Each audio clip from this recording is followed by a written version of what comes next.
All right, so this is a suggestion via a channel member. Let's jump into it. Thanks, guys. A Fox News alert. A flood of new information is coming out about Minnesota's massive fraud scandal. Each new revelation is fueling more and more demands for answers from Democrat Governor Tim Walz and his administration. The FBI saying it's massing resources to get those answers. This is the Faulkner Focus. Hello, everyone. I'm Julie Banderas, in for Harris today. Hey, you're So not an independent Harris. journalist is documenting some damning sites at multiple Somali-run childcare centers in Minneapolis. Oh, he's going viral, Videos bro. are shocking. They show misspelled signs, boarded up windows, locked doors, at no children at the centers that reportedly received millions of dollars in state and federal funding. That journalist is now speaking out about his... Bro, if you're paying millions to anything inside of the building that looks like this, okay, you're being hosed. Findings. Watch. I've known about the fraud taking place for a long time. Minnesotans have been telling me for a long time about the Somali fraud that is taking place. And with his help, we were able to crack over $110 million in fraud in one day. And that's just the tip. When people say it's the tip of the iceberg, it really is, because there's billions of fraud inside the state of Minnesota right now. A kindergartner could figure out that there's fraud going on. Walz's office pushed back against the videos, saying, quote, the governor has worked for years to crack down on fraud and asked the state legislature for more authority to take aggressive action. He has strengthened oversight, including launching investigations into these specific facilities, end quote. House Majority But yet Whip you're still and giving them Minnesota money. Republican Tom Emmer with this.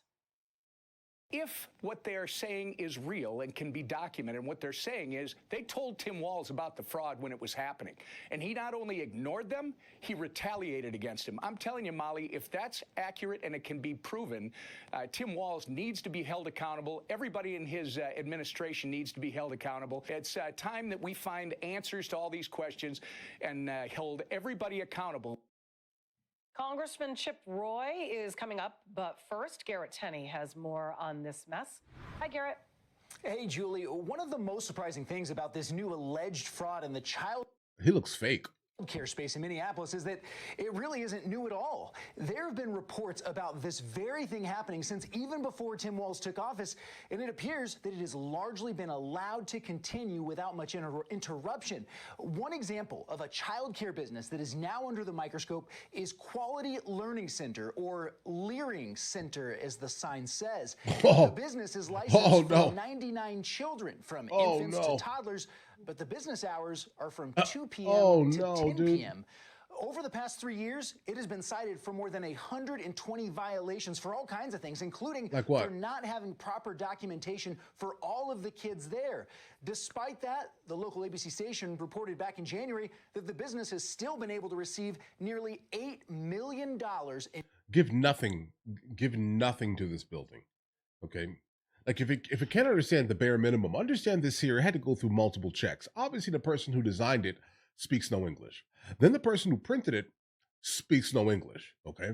Then the person who legitimately hung it up also speaks no English. Guys, multiple checks have failed here, bro. In federal tax money since 2019. I'm not giving you nothing. That the owners took out more than $200,000 in PPP loans during the pandemic that were completely forgiven.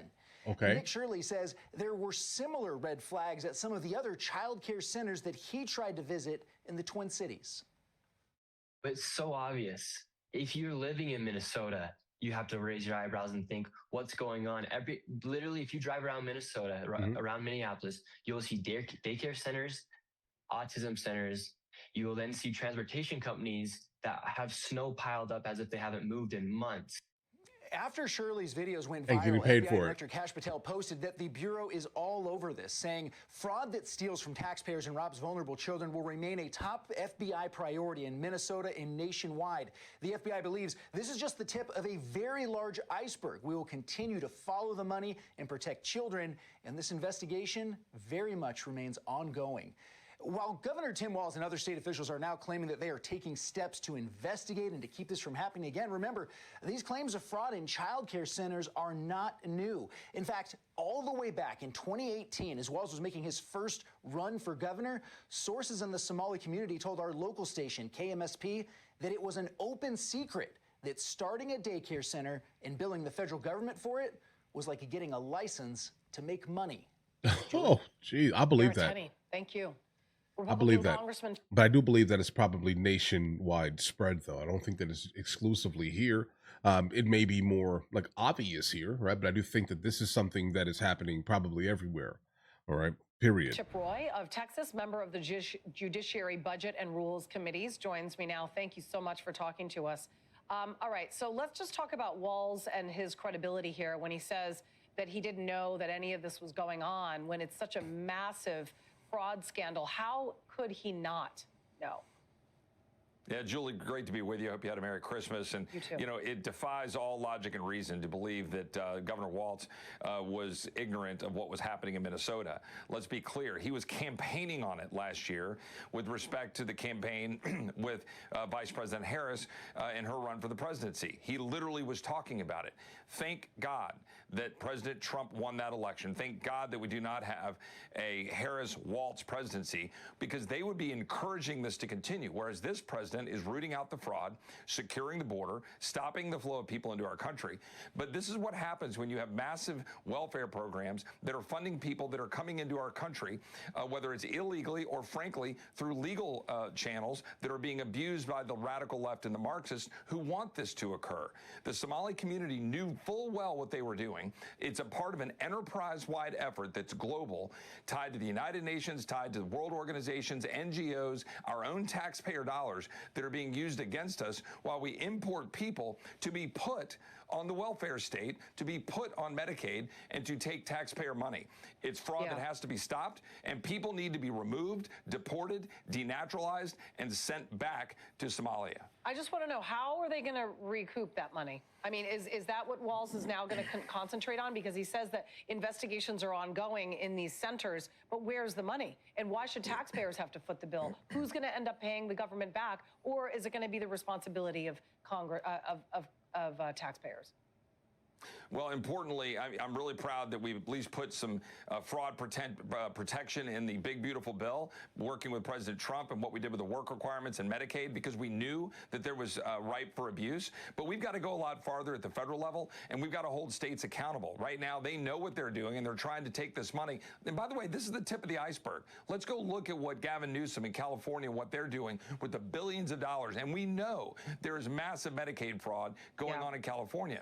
We've got to stop that at the federal level and at the state level. And look, one of the reasons I'm leaving Congress to run for Attorney General, Medicaid fraud is a central element of being Attorney General of a state. Keith Ellison was neck deep in all of this. Keith Ellison is friendly with CARE, friendly with groups that are affiliated with the Muslim Brotherhood.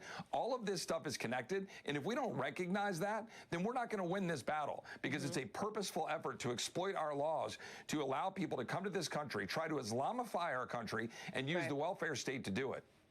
Critics are also asking why Congresswoman Ilhan Omar's husband reportedly purged key officer official details from his $25 million venture capital firm's website. Now, this move comes amid growing questions about the couple's wealth and possible connection to the welfare fraud. According to her latest financial disclosure in May, the couple's net worth surged 3,500% in just 1 year. 1 year, It estimates now putting it anywhere from $6 million to $30 million.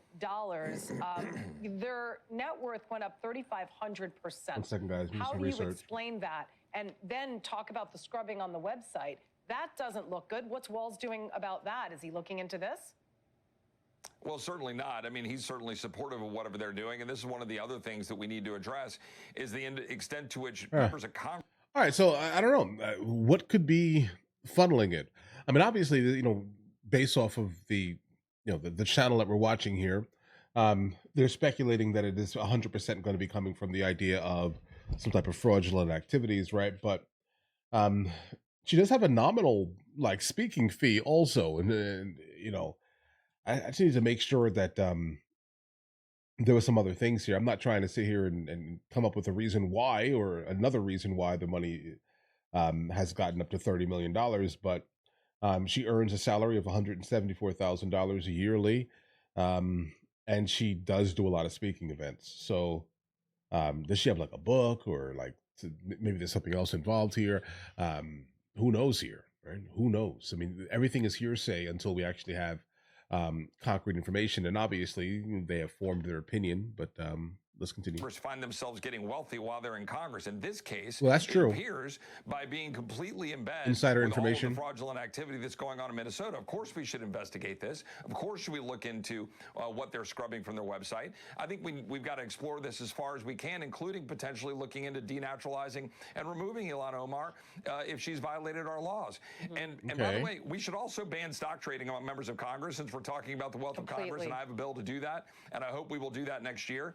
Mike Johnson, the Speaker. I agree 100%. Like, I do not think that if you are in Congress, if you're making laws and you have the ability to kind of get insight in many things, market-wise, or you have the ability to actually affect the market, then I definitely think that you should not be able to stock trade the reality, you or your spouse. Okay. I think that should probably be the default. I do agree with that here. The idea of denaturalizing, though, is tricky, because I'm also against the idea of getting rid of the dreamers, if that makes any sense here. Also, like the ones who have come into the United States of America as like anchor babies for the most part. They really had no say in what they were doing here, specifically. But now denaturalizing is tricky, right? I guess if you have the ability, if you find something kind of in the background that feels like fraud in terms of why they're in the United States of America, then I can definitely guarantee that could be something I would back, right? But if you're just denaturalizing for the sake of denaturalizing, that's where things kind of go off the rails for me a little bit, guys. Is working with us to do that. We have got to stop all of this flow of dollars that is corrupting our system, empower the American people to do what they do best. And we've got to pause immigration. I introduced a bill to pause immigration because we've got to stop this massive abuse of our system, using H-1Bs, using diversity visas. President Trump is exactly right to have frozen the diversity visas, to have stopped that, to freeze the flow from countries of concern. Remember that in 1920, when we had a high percentage of people that were foreign-born, we froze immigration for 40 years, and our country vanquished, the Nazis in Germany, freed the world. We did great things in those 40 years. We can do it again. That's why I introduced legislation to pause immigration. The president's right to do that, and I'm supporting him in that effort. Okay. Meantime, the Trump administration is working to highlight its achievements this year ahead of next year's midterm elections. And commentator Scott Jennings says that one victory is bigger than the rest. What is it? Let's watch. I think on the immigration piece, it's been his biggest success this year. It's the biggest promise fulfilled. No, I didn't watch it yet. 2.5 million people deported. A significant number of them were self-deported. They used the government's app or just decided to leave the country altogether. I know the left has treated this as some big controversy, but I don't know what's controversial about the president just simply enforcing the laws that are on the books. And the numbers back that up. The Department of Homeland Security says that more than 2.5 million illegal immigrants have left the U.S. since Trump took office. Nearly 2 million of those electing to self-deport. And the White House also says that 0 illegal immigrants have been released into the United States for 7 straight months. The Democrats call that horrible. What say you?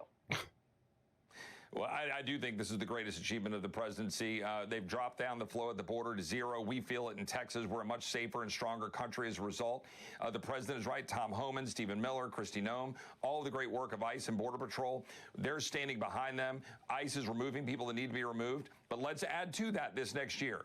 Let's stop the abuse of our legal immigration system. Let's permanently make reforms so that you can't have H-1Bs and diversity visas that are messing up our country by importing people who are using our welfare system, which you opened this segment with. The president should be congratulated, his entire team. 1 second, guys. For what they're doing, but we got to finish the job. Let's stop the abuse of our legal immigration system. Okay. Let's permanently make reforms so that you can't have H-1Bs and diversity visas that are messing up our country by importing people who are using our welfare system, which you opened this segment with. The president should be congratulated, his entire team, for what they're doing, but we got to finish the job, and Congress needs to codify what the president has been doing so you can't have a future Biden and Mayorkas that destroys the system. Let's pause immigration. Let's reform the system. Let's make permanent changes to back up what the president's done. And by the way, one underreported piece, the SUE Act, which we included in the Lake and Riley Act last January, which was a bill that I authored with Dan Bishop, That was included, which allows states to sue the federal government if they fail to secure the border in the future, so that we can stop a future Biden-Mayorkas administration from doing that. We're doing a lot of great things, but Congress needs to back the president up in 2026. Congress. Okay. Whoa. Okay, this guy's interesting. I've never heard of this guy. I have no idea who he is. But here's the thing. When it comes down to like the H-1B visa and things like this specifically, this is like a worker's visa of sorts, kind of, right? Kind of. I did not know, based off of what he just said here. You need to be coming into the country at least above, like H-1B or not, like you're being like someone is sponsoring you, like a company is sponsoring you, or at least to my knowledge, and then the company is responsible for everything, kind of within your life, unless you, like if you need something, if that makes any sense, because you can't really depend on the federal government for anything because you're under that overall status, unless you do like a status change. I'm guessing. That could be something, but still, even with a status change, you have to be above, like the poverty line. Okay, right. So I'm just trying to understand, what does he mean by by soaking off of the government if you're under these type of visas, because you can't utilize anything from the government, to my knowledge, at least. Unless there's some insight, I definitely would like to know. Maybe one of you guys know in the comments exactly what he's referring to, at least.